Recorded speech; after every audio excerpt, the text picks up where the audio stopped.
তিন দিন আগে আমাকে একজন ফোন করেছে, হুজুর খুব বিপদে পড়েছি হুজুর। কোথায় থেকে বলছো বাবা? হুজুর আমি গুজরাটে আছি, আহমেদাবাদে। কোথায় বাড়ি বাবা? মুর্শিদাবাদে। কি হয়েছে বাবা? হুজুর আমি আমার স্ত্রীকে 3 বার বলে ফেলেছি। তার মানে বুঝতে পারছেন, মানে তালাক দিয়েছে। তাই বললাম বাবা পৃথিবীতে আর কোনো ভাষা ছিল না, কোনো শব্দ ছিল না। এই বাবা এই বন্ধ করতে পারবো নি?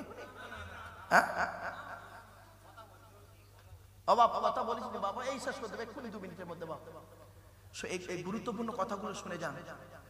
এই এতক্ষণ যা বলেছি না গুরুত্বপূর্ণ কথা বাবা, একটাও বাজে কথা বলিনি বাবা। চলেন। বলছে হুজুর 3 বার আমি বলে ফেলেছি বউকে। কি বলেছো বাবা? বলছে হুজুর ও আমার ফোন তোলে নে। কি কাজ করছিল ফোন তোলে নে, আর ফোন তুলতেই আমি রেগে গালাগালি করেছি, ও গালাগালি করেছে, করতেই আমি 3 বার 3 তালাক দিয়ে দিয়েছি। আমি তোমার বয়স কত বাবা? বলছে 32 বছর। তোমার বইয়ের বয়স কত? বলছে হুজুর 26 বছর। বললাম বাচ্চা কাচ্চা আছে? বলছে হুজুর 2টো বাচ্চা।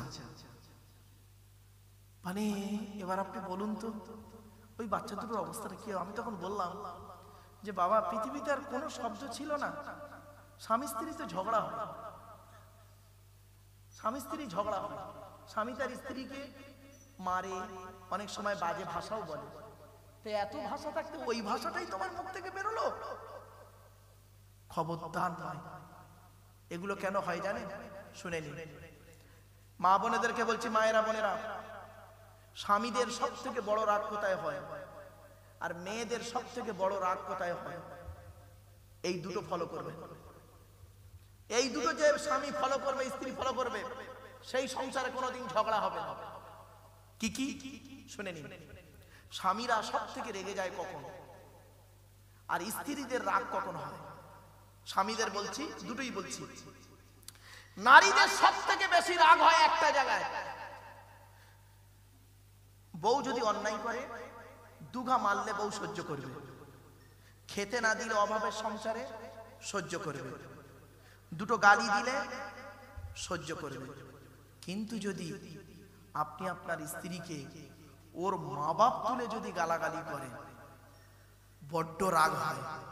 মেয়েদের জিজ্ঞেস করবেন, মেয়েরা সব সহ্য করবে।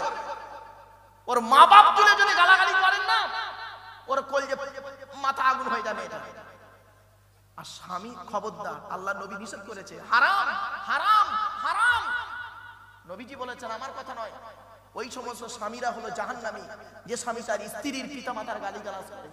স্ত্রীর পিতামাতা কে বাবা? আবার বলো না, শ্বশুর শাশুড়ি।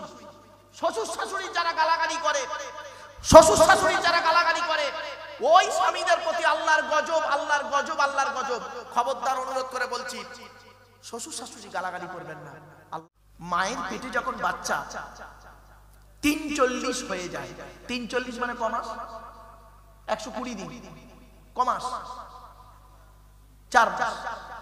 মায়ের পেটে যখন, এই মা বোনেরা ভালো করে শুনে নিন, মায়ের পেটে যখন বাচ্চা 340 কেটে যায়, মানে 4 মাস হয়ে যায়, তখন আল্লাহ পাক মায়ের পেটে বাচ্চার আত্মা দিয়ে দেয় আর একটা ফেরেশতা পাঠায়।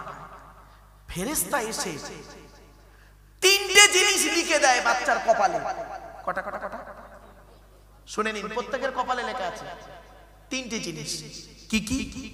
1 নাম্বার, আল্লাহ বলে ফেরেশতাকে লেখ লেখ। ফেরেশতা বলছে আল্লাহ কি লিখবো আপনি বলেন। আল্লাহ বলছে লেখ, পৃথিবীর দিন রাত্রির গণনাতে, ভাষাটা ভালো করে ফলো করুন, পৃথিবীর দিন রাত্রির গণনাতে কতদিন বাঁচবে ওইটা লেখ, ওই সংখ্যাটা লেখ। তাল ফেরেশতা বলছে আল্লাহ আপনার নবী মুহাম্মদ সাল্লাল্লাহু আলাইহি ওয়াসাল্লাম বলেছেন আখেরি জামানায় উম্মতে মুহাম্মাদীর গড় আয়ু হলো 60 থেকে 70 বছর। 60 থেকে 70 বছর। কত লিখবো আল্লাহ? 70 লিখবো? 70 বছর লিখবো? আল্লাহ ফেরেশতাকে বলছে না, 62 বছর লেখ, 62 বছর। তা ফেরেশতা লিখলো 62 বছর। শুনে নিন, 62 বছর লিখলো। দ্বিতীয় লিখছে, আল্লাহ বলছে লেখ লেখ। ফেরেশতা বলছে কি লিখবো আল্লাহ? লেখ। এই 62 বছর বয়স পর্যন্ত কি কি খাবে, খাবারগুলো লেখ। তা ফেরেশতা লিখছে চাল, ডাল, আলু, পেঁয়াজ, তেল, ফল, পাকড়, মাছ, মাংস সব লিখছে। লিখতে লিখতে লিখতে লিখতে ফেরেশতা আল্লাহকে জিজ্ঞাসা করছে, আল্লাহ এই এতগুলো খাবার পৃথিবীতে ও কি 62 বছর বয়স পর্যন্ত খাবে? আল্লাহ বলছে না না। তো কত বছর পর্যন্ত খাবে? 58 বছর বয়স পর্যন্ত খাবে। তা আর 4 বছর কি হবে? রোজা রাখবে। আল্লাহ বলছে না, পৃথিবীতে একটা রোগ দেবো, নাম হলো তার সুগার। সব খাওয়া বন্ধ, একটা করে শশা আর উচ্ছে খাবে। কিছু বুঝতে পারেনি না, সব খাওয়া বন্ধ। কোটি টাকার মালিক, রাগ করবেন না, ধরুন আপনাদের এলাকার সব থেকে কোটিপতি লোক, গোপালপুর বাজারে গেছে 4 চাকা গাড়ি নিয়ে, বড় মিষ্টির দোকানে দাঁড়িয়েছে সামনে। মিষ্টির দোকানদার মনে করছে এলাকার সব থেকে ধনী লোক আসছে, আমার দোকানে অনেক টাকার মিষ্টি নেবে। তখন দোকানদার হলো পেঁচা, খরিদ্দার হলো লক্ষ্মী, বলে না? তখন দোকানদার ছুটে এসে বলছে, অফিসারকে বলছে, কোটিপতি লোককে, বাবু বাবু বাবু বাবু আসুন আসুন আসুন, কি দেবো? কাল রাতেই রসগোল্লা হয়েছে, গুড়ের রসগোল্লা, চিনির রসগোল্লা, অমুক তমুক অনেক কিছু হয়েছে। তখন কিছুক্ষণ পরে ওর দিকে চেয়ে বলছে, তুই বকতেছে, কদিন ধরে সুগারটা বেড়ে গেছে জানে না। সুগার।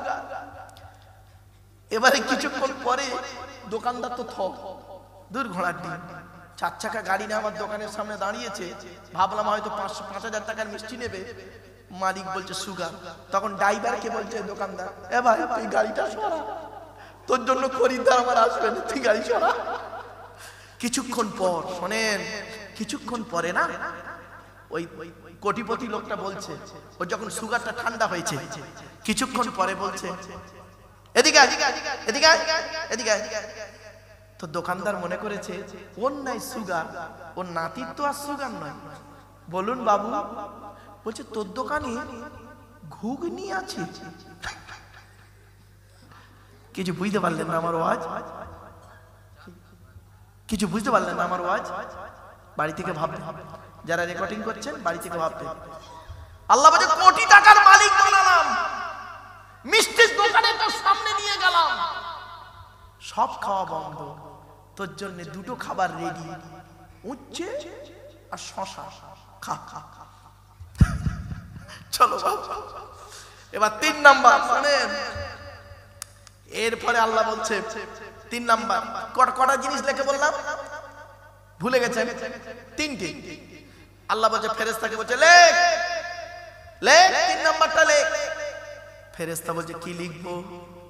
আল্লাহ বলছে লেখ কোন জমিনে, কোথায়, কবে, কি অবস্থায় ওর মরণ হবে ওইটা লেখ। তা ফেরেশতা বলছে আল্লাহ আপনি বলেন, আমি লিখছি।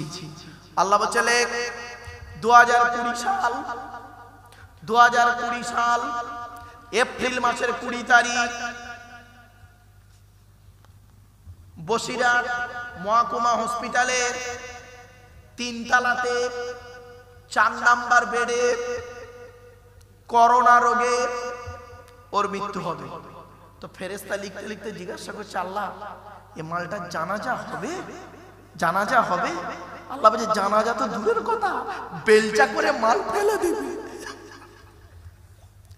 মনে আছে এই করোনা রোগীদের কিভাবে মাটি দেওয়া হয়েছে? মনে আছে? এই ভাই বলো না, করোনা রোগীদের মাটি দেওয়া হয়েছে কিভাবে? 10-12টা লাশ একসাথে নিয়ে বেলচা করে, আবার গা টাচ করেনি, দূরে দূরে ফেলে দিচ্ছে। ভাবো, এখানে বসে বসে চিন্তা করো। আল্লাহর নবীর মা আমিনা মনে আছে ভুলে গেছেন? আল্লাহর নবীর মা আমিনা বর্ণনা করছেন, প্রত্যেক বাচ্চা মায়ের পেট থেকে যখন আসে তাদের হাতগুলো মুঠো মারা অবস্থায় থাকে, ঠিক না বেটি?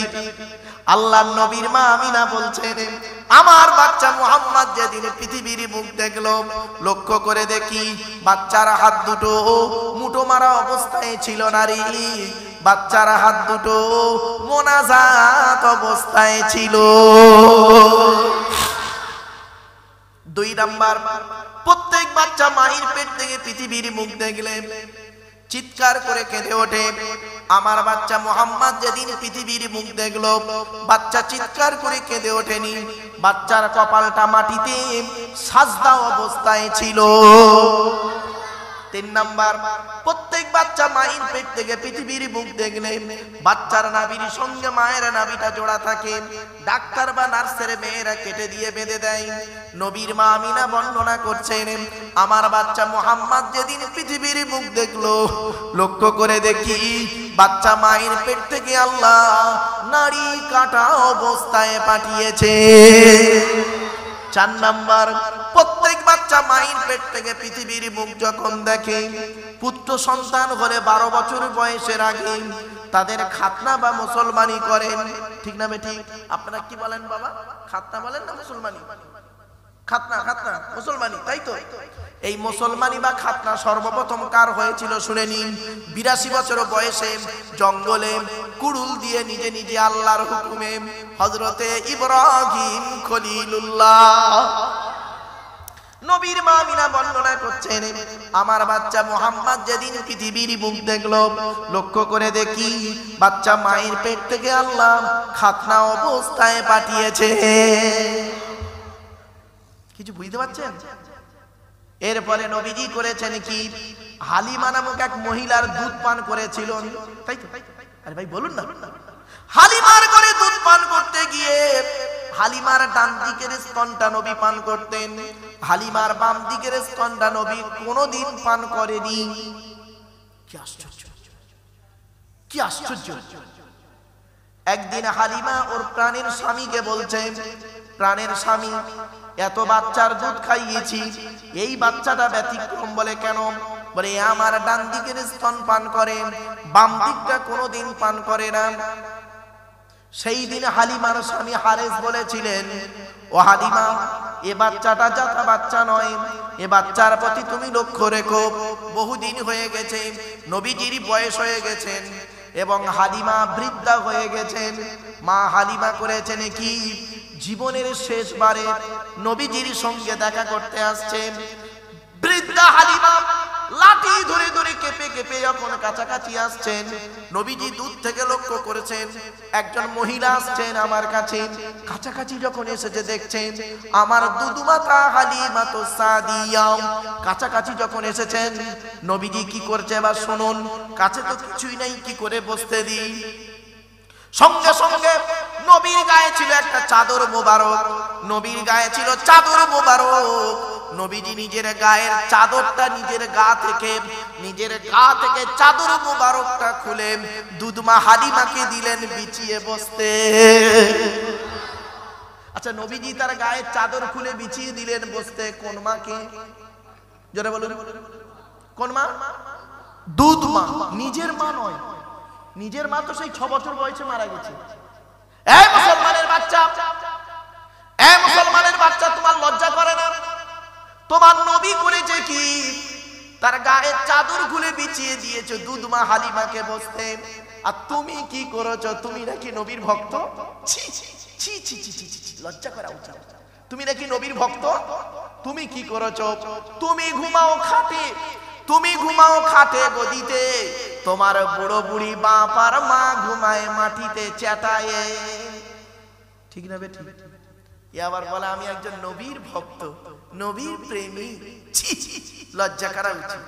তোমার নবী করেছে কি, তার গায়ের চাদর খুলে বিছিয়ে দিয়েছে দুধমা হালিমাকে বসতে, আর তুমি কি করেছো?